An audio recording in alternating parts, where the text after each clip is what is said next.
Hello friends, homemade grill chicken செய்ய masala prepare பண்ணிக்கலாம்.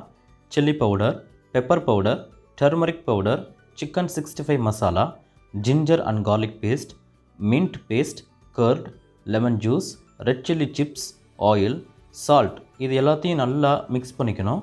ஒரு ஃபைன் பேஸ்ட்டாக வர அளவுக்கு மிக்ஸ் பண்ணிவிட்டு நம்ம கழுவி சுத்தப்படுத்தி வச்சுருக்க முழு கோழியை இந்த மசாலாவோட நல்லா நம்ம மிக்ஸ் பண்ணணும்.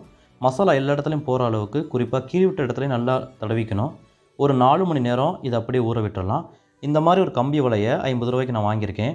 அதை மடித்து நம்ம ஊற வச்சு வச்சுருக்க கோழியை இது நடுவில் வச்சு கம்பியில் நழுவாத அளவுக்கு முறுக்கிட்டு அடுப்பில் வச்சிடலாம். அப்பப்போ பட்டர் தடவிட்டு ஒரு 10 நிமிஷத்துக்கு ஒரு முறை திருப்பி விட்டுறணும். இப்படியே செஞ்சால் ஒரு 45 நிமிடத்தில் நமக்கு சுவையான ஹோம்மேட் கிரில் சிக்கன் சாப்பிட தயார். இந்த வீடியோ உங்களுக்கு பிடிச்சிருந்தா மறக்காமல் சமையலும் சாப்பாடும் நம்ம சேனலுக்கு சப்ஸ்கிரைப் பண்ணுங்கள், பெல் ஐக்கானை கிளிக் பண்ணிக்கோங்க. தேங்க்யூ.